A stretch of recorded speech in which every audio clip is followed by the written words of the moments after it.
High, hello, welcome to my new vlog. तर आजच्या एका नवीन व्हिडिओमध्ये तुम्हा सर्वांचं स्वागत आहे. तर आजचा जो व्लॉग आहे, तर बघू शकता तुम्ही, मी मातीची भांडी बघायला आली आहे. मी आली आहे माझ्या मावशीकडे. तर तिचं पण चॅनल आहे रेसिपीचं, दीपास टेस्टी डिलाईट म्हणून. तर त्या रेसिपीज वेगवेगळ्या तिला बनवायची तिलाही आवड आहे. तर त्याच्यासाठी तिने अशी नवीन एक शॉपिंग केली आहे. तर ती बघण्यासाठी मी आले होते आज. आणि गावाकडून आली होती ती, त्याच्यामुळे भरपूर साऱ्या रानभाज्या आहेत, तर त्या पण आणल्यात. तर बघू शकता तुम्ही, नवीन वेगळ्या भाज्या आहेत काही. तर त्याच्यामध्ये ही नवीन भाजी आहे आणि ही मी फर्स्ट टाइम खाल्ली आहे तिच्याकडे. चवीला इतकी छान लागते, तर याची रेसिपी पण मी पुढे ब्लॉगमध्ये शेअर केली आहे. तर बघू शकता. आणि ही जी भाजी आहे तर ही पाण्यावर येते. त्याच्यानंतर अगदी फ्रेश अशी हरभऱ्याची आहे, हरभऱ्याच्या पानांची. तर ते पण आणलंय, तर त्याची पण भाजी बनवणार आहे. तर ती भाजी काय मी आज बनवली नव्हती, तर तिने मला नंतर टिफिनमध्ये पाठवली आहे. तर अशाच नवीन नवीन छान छान वेगवेगळ्या भाज्या आहेत, तर त्या टेस्ट करायला आणि घेऊन जायला पण मी आले होते. ही हिरवीगार अशी शेतातली ताजी ताजी कोथिंबीर आहे, गावरान कोथिंबीर. त्या भाज्या बघूनच इतकं छान वाटत होतं की गावी जाण्याची इच्छा अगदी तीव्र झाली. त्याच्यानंतर ही आहे, ही करडईची आहे भाजी. तर ही पण ताजी, इतक्या ताज्या आणि फ्रेश भाज्या बघितल्या ना तर खूपच छान वाटतं. आणि त्यातली एक भाजी आहे तर ती नवीन आहे, तर त्याचं नाव कांडफुटी आहे. तर त्या भाजीची रेसिपी मी शेअर केली, कारण ही सहसा बाजारामध्ये तर नाही भेटत. तर ही रानभाजी आहे. तर ही भाजी कशी निवडायची, त्यानंतर कोणत्या कोणत्या भाज्या आहेत, तर त्या त्या गप्पा आमच्या चालल्या होत्या. आणि ही नवीन वेगळी भाजी वाटली मला, मग मी तिला तेच विचारत होती, ती कशी येते, काय काय, कशी बनवायची, काय ते. तर तिच्याकडून मला बऱ्याचशा अशा नवीन नवीन रानभाज्यांची माहिती पण भेटत असते नेहमी. तर आम्ही गप्पा मारत मारत ती भाजी कशी निवडायची ते पण शिकले मी. तर भाजी पण निवडून झाली आणि गप्पाही छान झाल्या. तर बऱ्याच दिवसातून मी तिच्याकडे आज आले होते. तर म्हणलं चला आता आलोयच तर एखादा व्लॉग पण, व्हिडिओ पण बनवावा आणि एक नवीन काहीतरी रेसिपी पण शेअर करावी. तर ही भाजी बराच वेळ निवडायला गेला आमचा, कारण त्याची पानं पानं घ्यायची असतात. पण चवीला ती भाजी इतकी छान लागते ना, की भाजी असं पालेभाज्या काहींना आवडत नाहीत आणि बघितलं तर असं वाटतं की नको खायला. पण जर तुम्ही एक घास खाल्ला तर एक भाकरी पण संपवून टाकाल, इतकी टेस्टी भाजी लागते ही. तर ती आम्ही निवडली दोघींनी आणि बराच वेळ गप्पामध्ये गेला, त्यामुळे निवडण्याला कमीत कमी 1-1.5 तास तरी आमचा त्याच्यामध्ये गेला.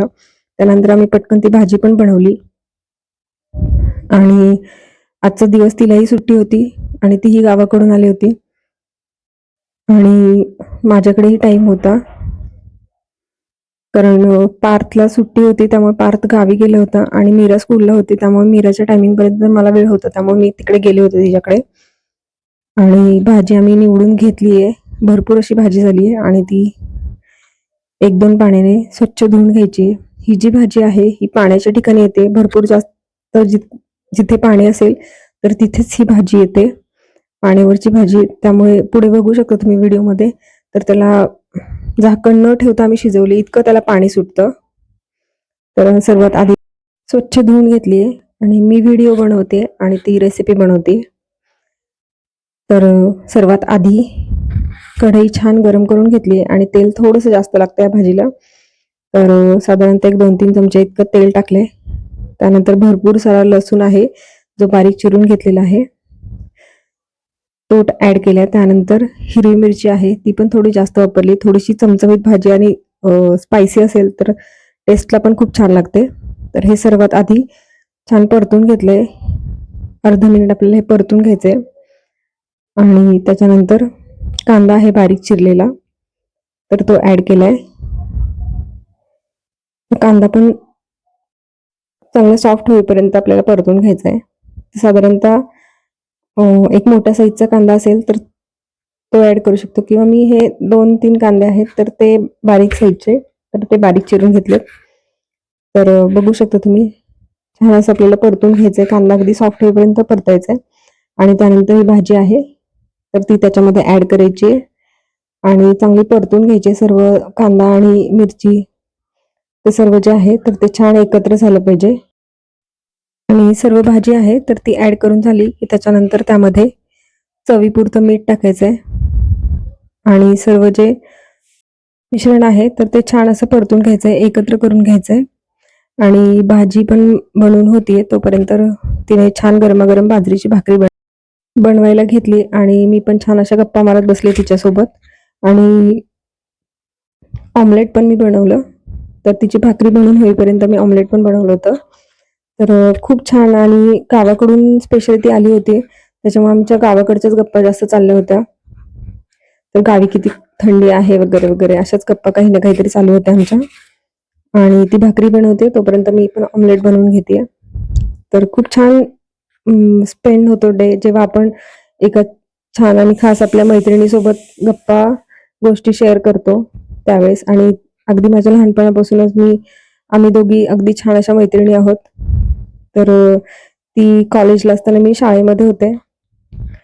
पण आमचं बॉन्डिंग जे आहे ते अगदी छान मैत्रिणीसारखं आहे पहिल्यापासूनच. आणि त्यामुळे आमच्या गावाकडच्या ज्या काही गप्पा होत्या तर त्या पण चालू होत्या. आणि अगदी कोइन्सिडन्स असा की जेव्हा पण मी हा व्हिडिओ एडिट करत होते त्याच वेळेस तिचा पण कॉल आला. म्हणजे असं कनेक्शन जे असतं ना की आपण जो विचार करत असतो, ज्या माणसाबद्दल आपण काही ना काहीतरी बोलत असतो आणि त्यांचाच कॉल येणं हे खूप छान आहे. आणि तिचा कॉल आल्यानंतर मी हा व्हिडिओ एडिट करता करता थांबले आणि तिला कॉलवर पहिल्यांदा सांगितलं की मी आत्ता जस्ट आपला जो व्हिडिओ आहे तर तोच एडिट करत होते आणि नेमका तुझा कॉल आला. आणि मग नंतर परत राहिलेलं व्हिडिओ पण मी एडिट केलं. तर बघू शकता ही जी भाजी आहे तर याला भरपूर असं पाणी सुटलं होतं. बिलकुल झाकणही न ठेवता ही भाजी बनवली आहे. आणि त्यानंतर सर्वात शेवटी भाजी बनत आल्यानंतर शेंगदाण्याचं कूट आहे तर ते टाकलंय आणि ते पण छान एकत्र मिक्स एकजीव करून घेतलं. आणि ही भाजी बनवताना तिने खूप साऱ्या अशा पालेभाज्या बनवण्यासाठीच्या काही टिप्स असतात तर त्या सांगितल्या होत्या. त्याच्यातली एक म्हणजे अगदी सर्वात शेवटी जेव्हा आपण भाजी बनवून तयार होते त्यावेळेस शेवटी एक चमचाभर कच्चं तेल आहे तर ते त्यावर टाकायचं.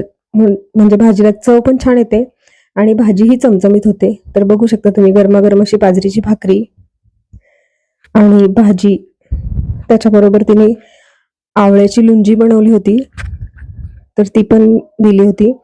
इतकी छान आणि टेस्टी झाली होती. तर तुम्हाला जर त्याची रेसिपी हवी असेल तर तुम्ही दीपास टेस्टी डिलाईट या चॅनलला तुम्ही नक्की जाऊन व्हिजिट करा. त्याच्यावर त्याची रेसिपी आहे. खूप छान आणि टेस्टी भाजी आणि हे जे लुंजी आहे तर ती झाली होती.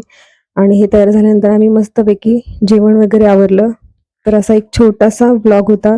जर आजचा व्हिडिओ तुम्हाला आवडला असेल तर व्हिडिओला नक्की लाईक, शेअर, कमेंट करा आणि life with Meera and Parth या आपल्या यूट्यूब चॅनलला सबस्क्राईब केलं नसेल तर नक्की सबस्क्राईब करा आणि बेल आयकॉनवर क्लिक करा जेणेकरून येणाऱ्या व्हिडिओजच्या नोटिफिकेशन तुम्हाला मिळतील. चला तर मग पुन्हा एकदा भेटूया अशाच एका नवीन व्हिडिओमध्ये, नवीन ब्लॉगमध्ये, रेसिपीजमध्ये.